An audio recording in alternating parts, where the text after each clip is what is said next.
ಭಾರತ ಸರ್ಕಾರದ ಜನಗಣತಿ ಮನೆ ಪಟ್ಟಿ ಮತ್ತು ಮನೆ ಗಣತಿಯ ಗಣಿತದಾರರು ಹಾಗೂ ಮೇಲ್ವಿಚಾರಕರಿಗೆ ತರಬೇತಿ ಕಾರ್ಯಾಗಾರ ಕಾರ್ಯಕ್ರಮಕ್ಕೆ ಚಾಲನೆ ನೀಡಿ ಶುಭ ಕೋರಿದ ತಾಲೂಕು ದಂಡಾಧಿಕಾರಿಗಳು ಬಿಕೆ ಶ್ವೇತಾ ಚೇಳೂರು ಭಾರತ ಸರ್ಕಾರದ ಆದೇಶದಂತೆ ಕರ್ನಾಟಕ ರಾಜ್ಯದಲ್ಲಿ 2026-27ನೇ ಸಾಲಿನಲ್ಲಿ ಜನಗಣತಿಯು ಏಪ್ರಿಲ್ ತಿಂಗಳಿನಲ್ಲಿ ಪ್ರಾರಂಭವಾಗಿದ್ದು, ಈ ಕಾರ್ಯಕ್ರಮಕ್ಕೆ ಸಂಬಂಧಿಸಿದಂತೆ ಗಣಿತದಾರರಿಗೆ ದಿನಾಂಕ 5/4/2026ರಂದು ಒಂದು ದಿನದ ತರಬೇತಿ ಕಾರ್ಯಾಗಾರವನ್ನು ನೂತನ ತಾಲೂಕು ಚೇಳೂರಿನ ಸರ್ಕಾರಿ ಪದವಿ ಪೂರ್ವ ಕಾಲೇಜಿನಲ್ಲಿ ಏರ್ಪಡಿಸಿದ್ದು, ಸದರಿ ಕಾರ್ಯಕ್ರಮಕ್ಕೆ ಚೇಳೂರು ತಾಲೂಕಿನ ದಂಡಾಧಿಕಾರಿ ಬಿಕೆ ಶ್ವೇತಾರವರು ದೀಪ ಬೆಳಗಿಸಿ ಕಾರ್ಯಕ್ರಮಕ್ಕೆ ಚಾಲನೆ ನೀಡಿ ಮಾತನಾಡಿದ ಅವರು, ದಿನಾಂಕ 1/4/2026ರಿಂದ 15/4/2026ರವರೆಗೂ ಸ್ವಯಂ ಗಣತಿಗೆ ಅವಕಾಶವಿದ್ದು, ಎಲ್ಲರೂ ಸ್ವಯಂ ಗಣತಿಯನ್ನು ಮಾಡಿಕೊಳ್ಳಲು ತಿಳಿಸಿದರು.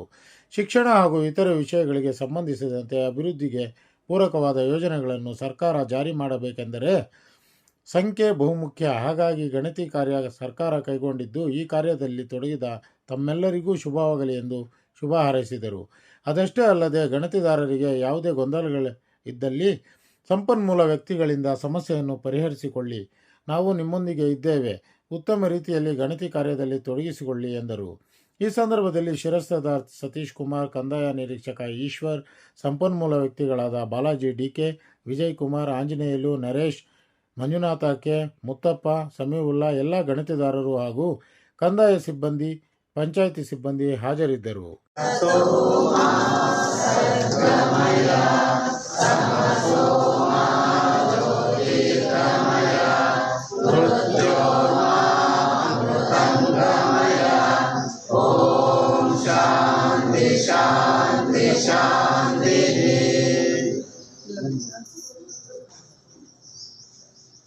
ಎಲ್ಲ ಶಿಕ್ಷಕರು, ಆಶಾ ವರ್ಕರ್ಸು ಮತ್ತು ವಿಶೇಷವಾಗಿ ಹೈಸ್ಕೂಲ್ನ ಹೆಡ್ ಮಾಸ್ಟರ್ಸು, ಹೈಸ್ಕೂಲ್ ಆಗಿದ್ದಾರೆ, ಎಲ್ಲರಿಗೂ ಈ ಒಂದು ಕಾರ್ಯಕ್ರಮದ ಪರವಾಗಿ ಮತ್ತು ಮೇಡಮ್ ಅವ್ರ ಪರವಾಗಿ ನಿಮ್ಮೆಲ್ಲರಿಗೂ ಆತ್ಮೀಯವಾದಂಥ ಸ್ವಾಗತವನ್ನು ಕೊಡ್ತಾರೆ. ಈ ಒಂದು ಕಾರ್ಯಕ್ರಮಕ್ಕೆ ಸ್ವಾಗತವನ್ನು ಕೊಟ್ಟಂತಹ ಉದ್ಘಾಟನೆ ಮಾನ್ಯ ತಹಸೀಲ್ದಾರ್ ಹಾಗೂ ತಾಲೂಕು ದಂಡಾಧಿಕಾರಿಗಳು. ಇದರಲ್ಲಿ ಎಷ್ಟು ಜನ 2011 ಸೆನ್ಸಸ್ ಅಲ್ಲಿ ಭಾಗಿಯಾಗಿದ್ದೀರಾ? ಮೊದಲನೇದಾಗಿ ಈ ಸೆನ್ಸಸ್ ಕಾರ್ಯಾಗಾರಕ್ಕೆ ತಮ್ಮೆಲ್ಲರಿಗೂ ಸ್ವಾಗತ. ಟೀಚರ್ಸ್ ಇದ್ದೀರಾ, ಆಶಾ ವರ್ಕರ್ಸ್ ಇದ್ದೀರಾ, ಅಂಗನವಾಡಿ ಕಾರ್ಯಕರ್ತರು ಇದ್ದೀರಾ, ತಮ್ಮೆಲ್ಲರಿಗೂ ಸ್ವಾಗತ. ಲೈಕ್ ಇದೊಂಥರ ಟೆಕ್ನಾಲಜಿಕಲ್ ರೆವಲ್ಯೂಷನ್. ಈಗ ಲಾಸ್ಟಲ್ಲಿ 2011 ಮಾಡಿರೋರು ಯಾರಾದರೂ ಒಬ್ಬರು ತಮ್ಮ ಅನಿಸಿಕೆನ ಶೇರ್ ಮಾಡ್ತೀರಾ? ಜಸ್ಟ್ ಒಂದು 2 minutes. ಹೇಗಿತ್ತು ಆಗ ಸೆನ್ಸಸ್ ವರ್ಕ್?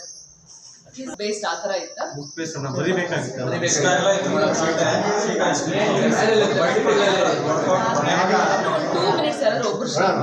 ಬರೀ ಒಂದು ನಮೂನೆ ಮಾತಾಡುತ್ತೆ.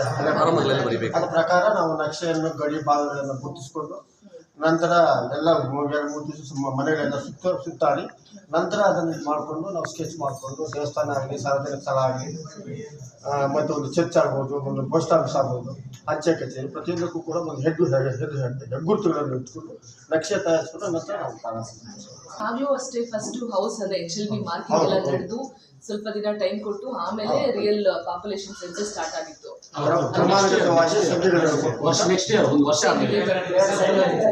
ಬಟ್ ಅದೇ ಮೇಜರ್ ಡಿಫ್ರೆನ್ಸ್ ಹೌದು 2011ಗೂ ಈಗ ಮೇಜರ್ ಡಿಫ್ರೆನ್ಸ್ ಅಂದರೆ ಟೆಕ್ನಾಲಜಿಕಲ್ ರೆವಲ್ಯೂಷನ್ ಅಂತಲೇ ಹೇಳ್ಬೋದು. ಆಗ everything was a paper pen, ಈಗ everything is in the fingertips ಅಂತಲೇ ಹೇಳ್ಬೋದು. ಅದೇ ಕೆಲವರೀಗ ಹೊಸ ಪ್ಲೀಸ್ ಅಲ್ಲ, ಯಾರಿಗಾದ್ರೂ ಏನಾದರೂ ಅನಿಸಿಕೆ ಇದ್ರೆ ಪ್ಲೀಸ್ ಶೇರ್ ಇಟ್. ಕೆಲವರು ನ್ಯೂಬೀಸ್ ಇದ್ದೀರಾ ಇದರಲ್ಲಿ, ಅದ್ರಲ್ಲಿ ನಾನು ಒಬ್ಳು. ಸೊ ಆಗ ಹೇಗಾಯ್ತು ಅದು ತಿಳ್ಕೊಳ್ಳೋದ್ರಲ್ಲಿ ನನಗೂ ಕ್ಯೂರಿಯಾಸಿಟಿ ಇದೆ, ಅದರಿಂದ ಕೇಳಿದೆ. ಅಂಡ್ ನಿಮಗೆಲ್ಲರಿಗೂ ಗೊತ್ತಿರುತ್ತೆ, census work is the base for any nation. Like a whole world is the chemistry ಅಂದರೆ the whole nation's policy making is the statistics. It's all about number. ಒಂದು ಎಜುಕೇಷನ್ ರಿಲೇಟೆಡ್ ಏನಾದರೂ ಒಂದು policy decision ಆಗಬೇಕಂದ್ರೆ number is important. All about the statistics. And ಸಾಮಾಜಿಕ ಆಗಿರ್ಬೋದು ಅಥವಾ ಆರ್ಥಿಕವಾಗಿ ಆಗಿರ್ಬೋದು, ಯಾವುದೇ ಡೆವಲಪ್ಮೆಂಟ್ ಪಾಲಿಸಿ ಮೇಕಿಂಗ್ಗೆ ನಾವು ಕೊಡುವಂಥ ಈಗ statistics number is the base ಅಂತ ಒಂದು ಗ್ರೇಟ್ ವರ್ಕಲ್ಲಿ ನೀವೆಲ್ಲರೂ ಭಾಗಿಯಾಗಿದ್ದೀವಿ.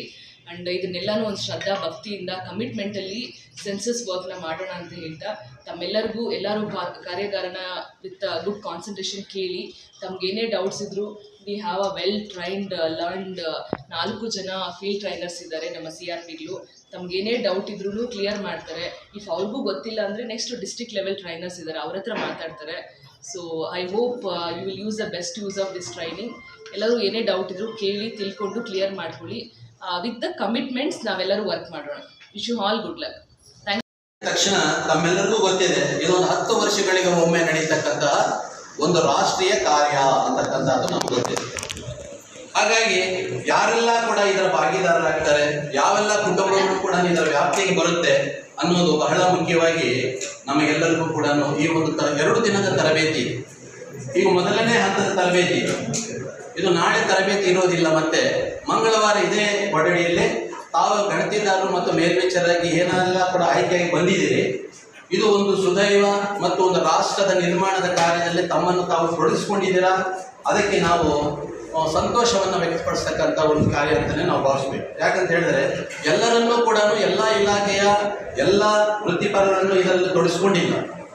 ಬಹಳ ಕ್ರಿಯಾಶೀಲವಾಗಿರ್ತಕ್ಕಂತಹ ಸೆಲೆಕ್ಟೆಡ್ ಟೀಚರ್ಸ್ ಆಗಿರ್ಬೋದು, ಸೆಲೆಕ್ಟೆಡ್ ಅಂಗನವಾಡಿ ಕಾರ್ಯಕರ್ತೆಯರಾಗಿರ್ಬೋದು, ಸೆಲೆಕ್ಟೆಡ್ ಆಶಾ ವರ್ಕರ್ಸ್ ಆಗಿರ್ಬೋದು, ಮತ್ತು ಮುಖ್ಯ ಗುರುಗಳಾಗಿರ್ಬೋದು, ಹೈಸ್ಕೂಲ್ ಆಗಿರ್ಬೋದು, ಪ್ರೈಮರಿ ಆಗಿರ್ಬೋದು, ಇವರೆಲ್ಲರನ್ನೂ ಕೂಡ ಭಾಗಿದಾರರಾಗಿಸಿಕೊಂಡು ಈ ಒಂದು ಕಾರ್ಯದಲ್ಲಿ, ಒಂದು ರಾಷ್ಟ್ರೀಯ ಕಾರ್ಯಕ್ರಮದಲ್ಲಿ ತೊಡಗಿಸ್ಕೊಂಡಿರ್ತಕ್ಕಂಥ ತಾವೆಲ್ಲ ಕೂಡ ಧನ್ಯರು ಅಂತ ಹೇಳೋದಕ್ಕೆ ನಾನು ಇಷ್ಟಪಡ್ತೇನೆ.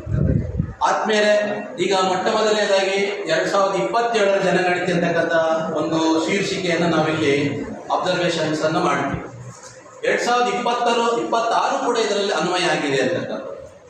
2027 ಒಂದು ಶೀರ್ಷಿಕೆ ಜನಗಣತಿ ಅಂತ ಕೊಟ್ಟರೆ 27ರಲ್ಲಿ ಏನಿದೆ, 26ರಲ್ಲಿ ಏನಿದೆ ಅಂತಕ್ಕಂಥದ್ದನ್ನು ನೋಡಿದಾಗ ಇಲ್ಲಿ ಕೇವಲ ನಾವು 26 ಏಪ್ರಿಲ್ 16ರಿಂದ ಮೇ 16ರವರೆಗೆ ಅಥವಾ 15ರವರೆಗೆ ನಾವು ನಡೆಸ್ತಕ್ಕಂಥ ಕಾರ್ಯ ಅಂತ ಹೇಳಿದ್ರೆ ಹೌಸ್ ಲಿಸ್ಟನ್ನು ನಾವು ತಯಾರು ಮಾಡ್ತೀವಿ, ಮನೆ ಪಟ್ಟಿಯನ್ನು ನಾವಿಲ್ಲಿ ತಯಾರು ಮಾಡ್ಕೊಳ್ತೀವಿ.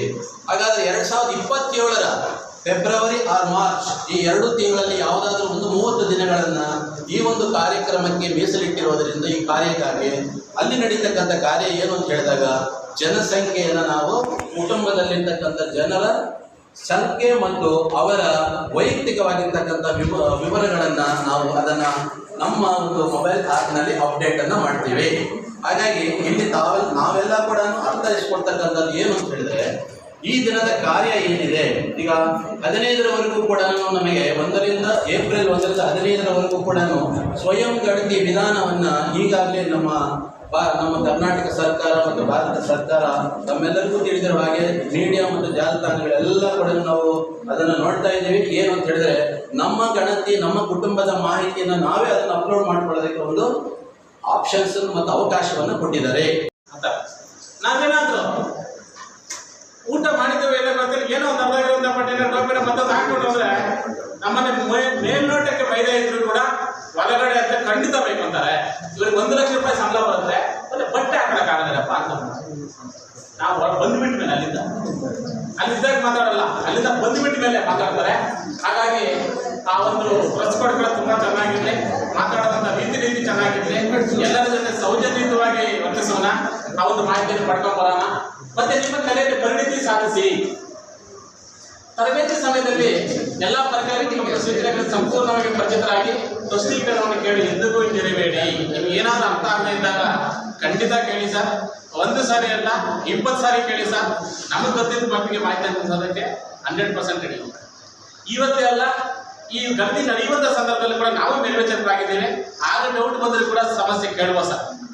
ಅವ್ರು ನಮ್ಮ ಮೇಲ್ವಿಚಾರಕರೆಲ್ಲ ತುಂಬ ತಿಳ್ಕೊಬೇಡಿ. ಆಗ ಕೇಳಿದ್ರು ಕೂಡ ಮಾಹಿತಿ ಕೊಡೋದಕ್ಕೆ ರೆಡಿ ಇದೆ. ಮತ್ತೆ ವಿಶ್ವಾಸವನ್ನು ಬೆಳೆಸಿಕೊಳ್ಳಿ. ನಿಮಗೆ ನಿಯಮಿಸಲಾದ ಪ್ರದೇಶದ ಜನರೊಂದಿಗೆ ಬಾಂಧವ್ಯವನ್ನು ಬೆಳೆಸಿ. ಬಾಂಧವ್ಯ ಅಂದರೆ ಬರೀ ಮಾಹಿತಿ ತಗೊಳ್ಳೋಕ್ಕಷ್ಟೇ, ಯಾವುದೇ ಬಾಂಧವ್ಯ